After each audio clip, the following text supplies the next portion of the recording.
YouTube channels abandoned for disturbing reasons.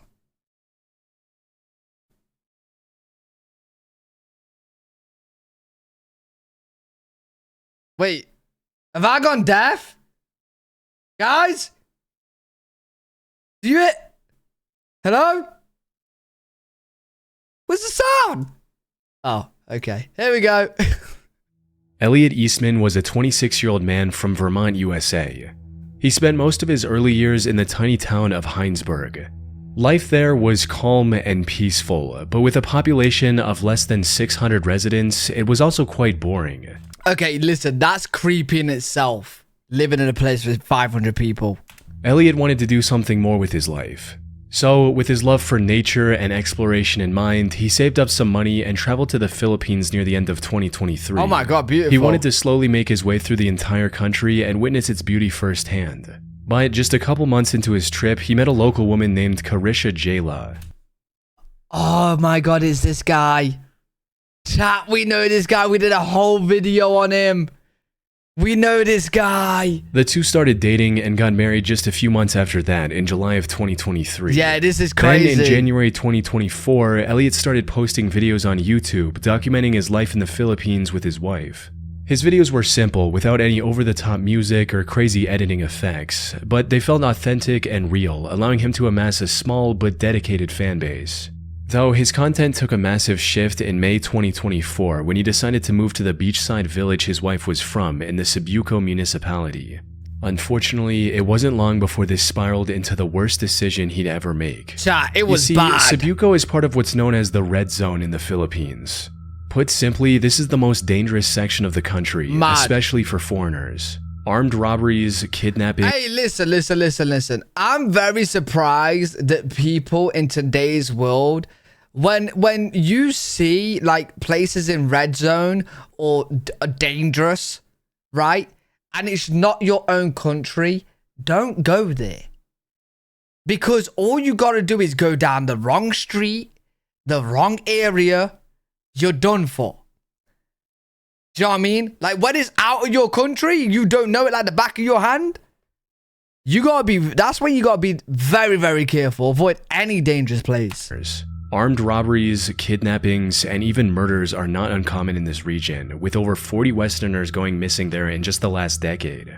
However, Elliot was well aware of this fact, as evident from his channel's description, which read, "I'm Elliot Eastman. I am 26 years old and I came to the Philippines about a year and a half ago, where I met the love of my life deep in the mountains of the red zone of the Philippines. I will be showing you my day-to-day life as the first and only foreigner to have ever lived here in Cebuco for a long period of time." Crazy. He mentioned the danger in some of his video titles as well. But despite the threat to his life, he still wanted to build a life in Cebuco. Hey, listen, bro. Like, we've seen a whole story of this. Even his girlfriend didn't want him to be there. His girlfriend didn't want to stay there.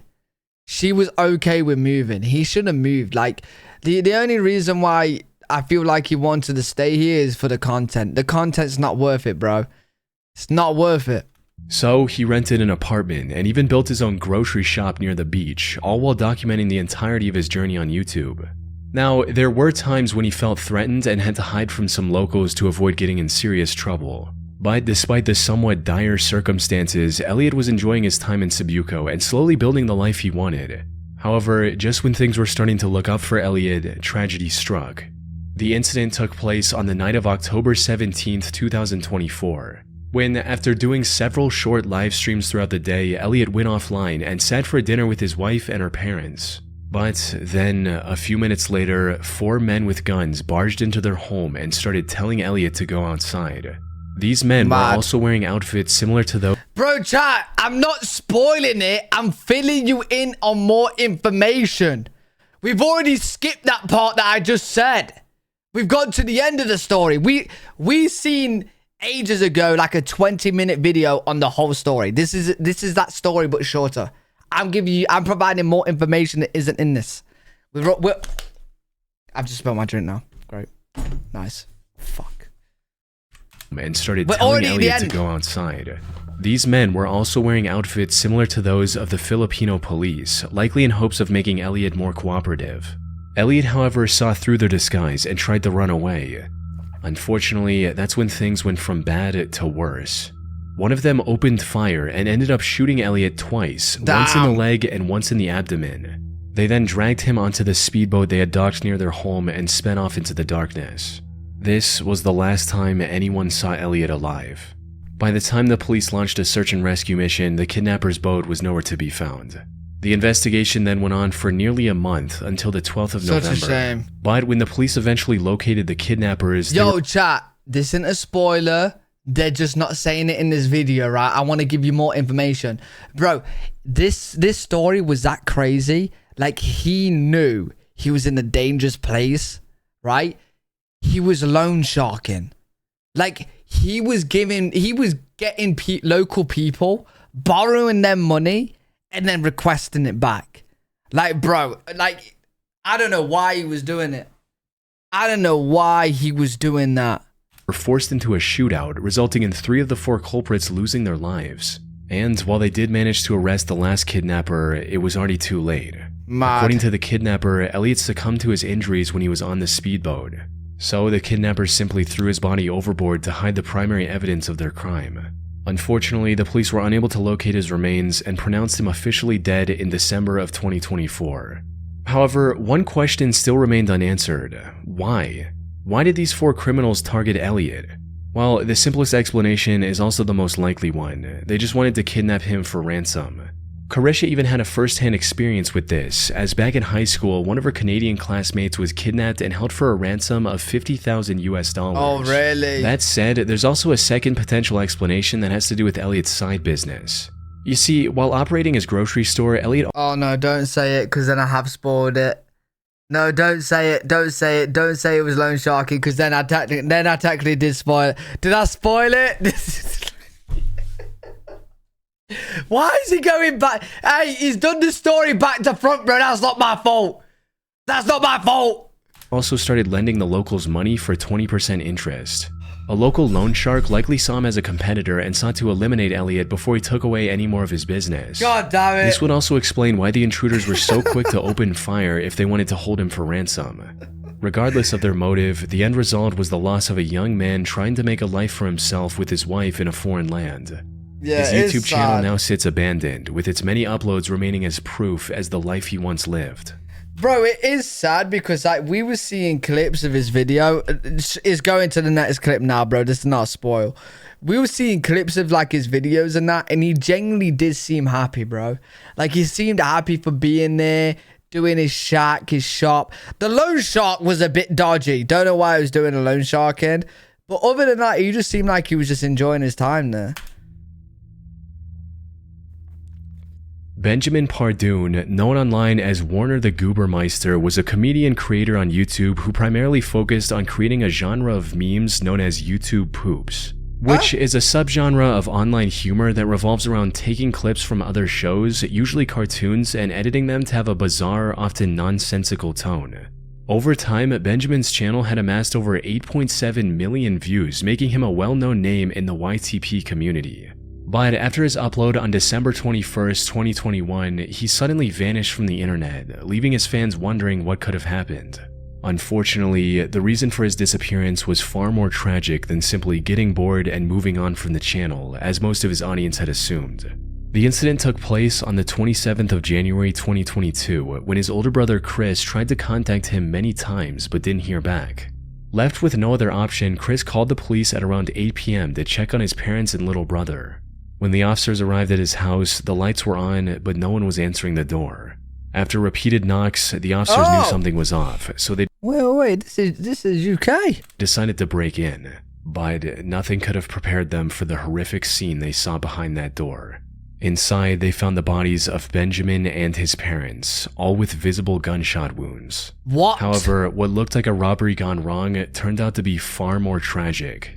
According to the investigation... Wait, is it UK? Wait, I'm very confused. They're UK, they're British police. This is an American home. And the fact how they're talking about gunshots being a casual break-in sounds American. Is it British or American? Wait, I'm very confused. Where's his base? Where's this based? Yeah, it's probably just random footage. Officers knew something was off, so they decided to break in. But nothing could have prepared them for the horrific scene they saw behind that door. Inside, they found the bodies of Benjamin and his parents, all with visible gunshot wounds. However, what looked like a robbery gone wrong turned out to be far more tragic. According to the investigation, both Benjamin and his mother Deborah were shot by his father that evening, who, after committing the crime, decided to end things for himself as well. The news of this incident... Bro, I don't get stories like this. Just delete yourself. Like, you just leave the game. Why are you taking down the whole team? I don't get it, bro. Was a massive shock for Benjamin's viewers, as he'd never mentioned any family troubles before. Chris later set up a GoFundMe page in November of 2022, which not only allowed Benjamin's fans to support the only living member of his family, it also gave some insight into what might have happened. According to Chris, Benjamin was born in 2005 and was soon diagnosed with autism. This made it difficult for him to interact with people in person. Because of this, he was homeschooled, and at just 8 years old, he started uploading on YouTube, hoping to make friends and find a sense of community. Aww. Sadly, Benjamin's condition was far from the only challenge their family had to face. Deborah was also suffering from nerve damage after an accident, and the father, Gregory, had also gotten in a car accident in the past and could barely walk. Jesus. On top of that, the family was also struggling with severe financial issues, which could explain why Gregory felt the need to take such a drastic measure, seemingly out of nowhere. As Chris puts it, "My dad was a proud man. He was ashamed to ask or seek out help." Although Benjamin's content was somewhat niche, it left a big impact on those who came across it, with some even uploading new videos in his style to keep... Yo, can we just get past the point of, like, egos and being proud in that sense? It actually, like, it's so laughable. Right? You know when people say, like, he's a proud man, he don't want to ask for help and whatnot? Bro, you're more of a man asking for help. Like, do people not see that? You're less of a man just staying and dealing with it and just not saying anything. Like, when you actually communicate and talk, that's a lot harder to do. You're more of a man doing that. His memory ridiculous. Alive. Harley Dilly was a YouTube channel run by a 14-year-old teenager. So because he was so proud, he just took them all out. When it, like, they could have got helped. From Ohio with the same name. He created the channel in 2013 to share his love of gaming, specifically the sports game Madden, with others. He also uploaded vlogs on YouTube, where he talked about anything that was on his mind that day. But for Harley himself, these were more than just videos. No, it was They were one of the many forms of escape he had from his troubled life. You see, Harley suffered from oppositional defiant disorder and was also diagnosed with high-functioning autism. This resulted in him getting into heated arguments with his parents quite often and subsequently ending up in a worse situation. In one instance, he even posted a video talking about how he was locked out of the house after an argument with his mother, titled, "I'm Scared." Hey guys, what's up? It is Harley Dilly. Probably one of my worst days in my life. I was at school and I was science test. I finished it and my computer says 1% battery left.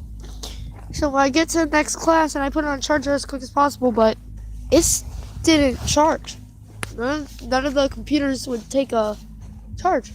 So I took it back. And I had to fill out a complaint, and that's one of the most expensive parts of the computer. And my mom said she's not paying anything. We argued for about a good 5 minutes. Then she snapped. She said she was gonna call the police, and she said she already did. Call the police? And she locked me out of the house, so right now I'm outside. Yep, the house is locked. It is 3:30. I haven't ate anything, and I still haven't even got to get my work done. My mom's gone. She won't answer the phone. There were also allegations of some of his family members being physically aggressive to him. But despite all this, Harley was still a cheerful kid who wanted nothing more than to play Madden and grow his YouTube channel. Aww. Unfortunately, this ambition was tragically cut short on December 20th, 2019 when Harley went to school and never came back. What? The day had started off rough. Harley was still upset after arguing with his parents the night before, as they had refused to replace his broken smartphone. He also didn't want to go to school that day. But his mother Heather woke up early that day and, after some more arguing, convinced him to go. He left his house just before 7 a.m., but he was somehow absent from school and didn't return home that evening either. Harley had disappeared without a trace. Surprisingly, his family didn't report him missing until 11:50 p.m. on December 21st, nearly 43 hours after he vanished. Their explanation for the delay was simple. According to them, Harley had spent the night at friends' houses without telling them before, usually after an argument. They assumed this time was the same. However, they couldn't have been more wrong. Something that became increasingly clear as the police investigation dragged on for days without uncovering a single clue about his whereabouts. The only thing they found was this low-resolution picture of Harley going to school that was taken from a neighbor's security camera. And that was it. Jesus, how are you gonna think that's him? You can't see anything, mate. School that was taken from a neighbor's security camera. And that was it. Eventually, many other... And whose is that? Whoever is this security camera, yeah? Change your system. Because if you ever get robbed, what kind of security camera is this where you have no clue who did it? Hi, officer. Yeah, I got robbed. Do you have footage? Yeah, I got footage. What did it look like? Well, they all look the same. They've got a grey body and a black outline. Yeah. Like, bro, what kind of footage is this? Taken from a neighbor's security camera. And that was it. Eventually, many other organizations, including the FBI, joined the search as well. They also distributed his missing posters nationwide and offered an $18,000 reward, hoping to receive any information that could lead them in the right direction. It was the parents. Unfortunately, although they received numerous tips, none led to any significant progress in the case. That is until the 13th of January, over 23 days after Harley went missing, when the investigators made the big discovery. They were recanvassing the area immediately surrounding Harley's home when one of the investigators decided to check out the vacant house directly across from the Dilly residence. This was a summer home and was fully locked at the time. There was also no indications of anyone breaking into the home. However, the investigators had looked everywhere else to no avail. This was one of their last options. So they acquired the key to this home and started looking around. They didn't find anything on the ground floor. But as soon as they climbed the stairs, one of them noticed a maroon puffer jacket lying on the ground. The same jacket. Yo, I'm not being funny. But if someone's gone missing, yeah, how is the vacant home opposite the person's house the last place you look? Now that don't make sense in my house. I mean, in my head, bro. Oh, is vacant not abandoned? Oh, is vacant not abandoned? Yeah, I don't know. I feel like that would be like a prime location for a kid running away. It's close to the house and nobody's there. Climbed the stairs, one of them noticed a maroon puffer jacket lying on the ground, the same jacket that Harley was wearing on the morning of his disappearance.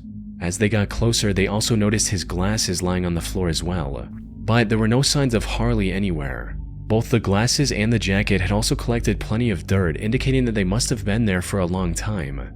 While they were looking around, one of the investigators noticed the chimney vent above where his glasses and jacket were discovered.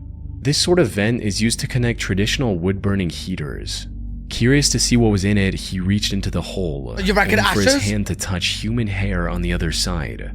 There was no doubt about it. That was Harley, stuck in the chimney. Huh? Officers quickly dismantled the wall, and sure enough, they found Harley's body inside, with his arms raised above his head. What? A later autopsy concluded that he likely passed away the day he went missing. His particular position at the time of discovery also helped investigators piece together what might have happened that day. Why is he in the chimney, bro? As the story goes, Harley didn't want to go to school that day, so he decided to spend the time at the vacant home until the afternoon to make it seem like he went to school. But when he couldn't find a way in from the ground floor, he climbed onto the roof using the antenna tower beside the house. No. From there, he looked into the chimney and saw a relatively short drop and chose to climb down it to enter the house. However, what he failed to realize was that this chimney didn't lead to a spacious fireplace. Instead, it only connected to a couple of small vents for heater exhausts, leaving him stuck at the bottom. Due to the Wait. This story makes zero sense, and I'm going to explain why it makes zero sense right now. So if he went from outside to inside through the chimney and got stuck instantly, how on earth is his coat and his glasses outside the chimney on the second floor of the house?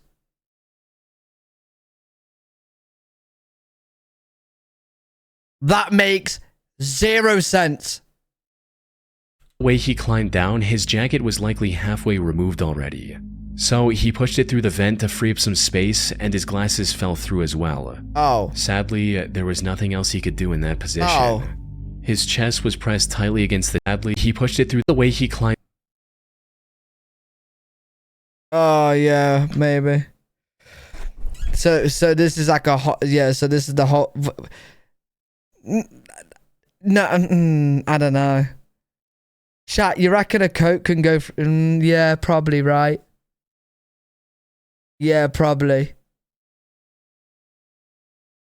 Yeah, it could. Investigators peeked Fair enough. went antenna top and chose chimney vents for heater exhausts, leaving him stuck at the bottom.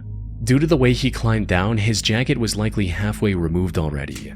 So he pushed it through the vent to free up some space, and his glasses fell through as well.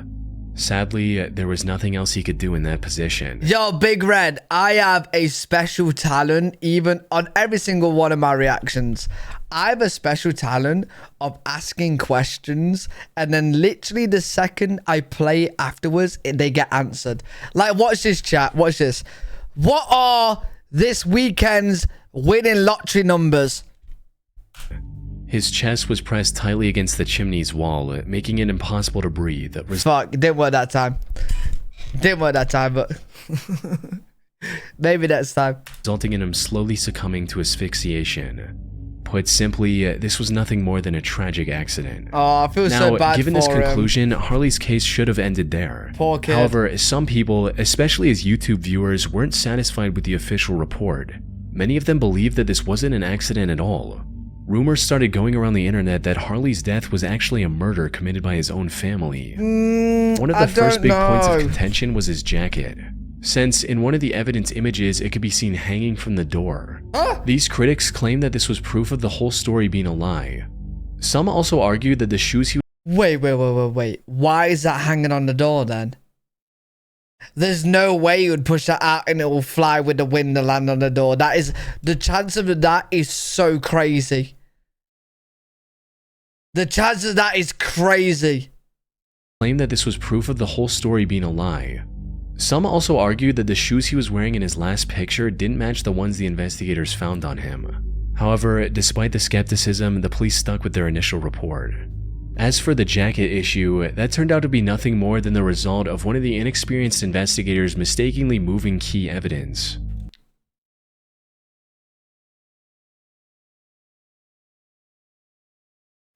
That's like a chef putting in his own shit in the cake, thinking it's chocolate. You should not be a chef, right? Isn't that like rule 101 of being a cop? You don't move the... yeah, but... Bro, you even see that in movies. You see it everywhere. Documentaries, movies, TV shows. Like, why? What are you doing moving the evidence?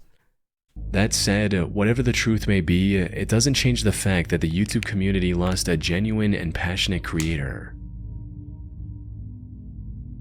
Jesus, poor kid. Nicholas Sandereger was a 28-year-old YouTuber who loved two things in life: longboarding and dancing. He uploaded nearly 80 videos of himself doing both of these on his channel named Sunspeak, though his ultimate dream was to become a professional dancer. By 2017, he was living in San Diego with his friend Austin to try and make his dream come true. However, the two were completely broke and couldn't afford California's high rent prices. So, with no other option, the two decided to live in tents or random trailers they could find in the Salton Sea area. Salton Sea used to be a Okay. popular tourist destination at one point due to its status as an oasis in the middle of the desert. But the water and the surrounding area became extremely toxic over time, turning it into a complete ghost town. On the flip side, this also made living there essentially free, which is what Nick and Austin were after. But what neither of them knew at the time. See, this is what I'm telling you guys. You guys want me to go to abandoned buildings, yeah? These guys are literally, like, there's people that live in abandoned buildings. So I go to an abandoned building late at night. People are living there. They're going to be the ones that jump out at me. And I'm going to go missing.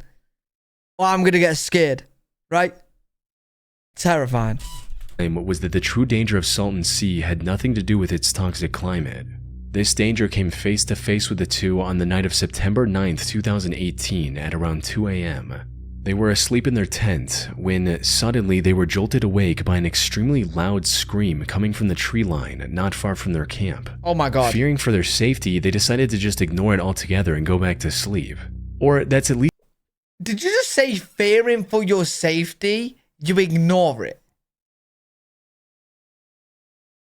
That's not fearing for your safety.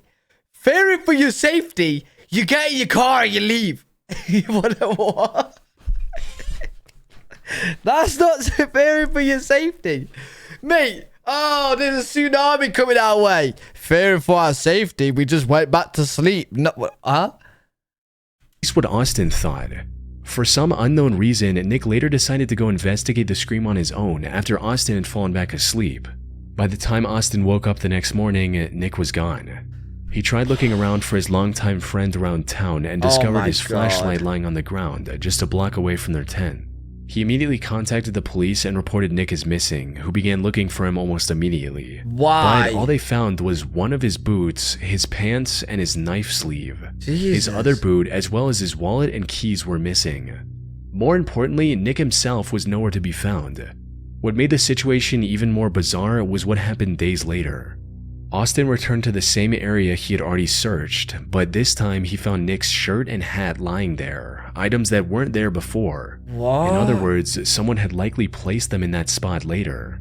Sadly, the identity of this person was never uncovered, leaving Nick's case a complete mystery to this day. Nick's family has set up a website with all the information they have. They've also announced a $10,000 reward for any useful information. But despite these efforts, the case has remained cold. In fact, there are so few clues that I wasn't even able to find any solid theories either. Some have speculated that Austin might have killed Nick and hidden his body. However, the police investigation uncovered no evidence of foul play. There's still a chance that some— Wait, how can you not see, I suppose, that evidence, like, around the area, but he could have killed him. He could have. unexpected discovery would crack this case wide open.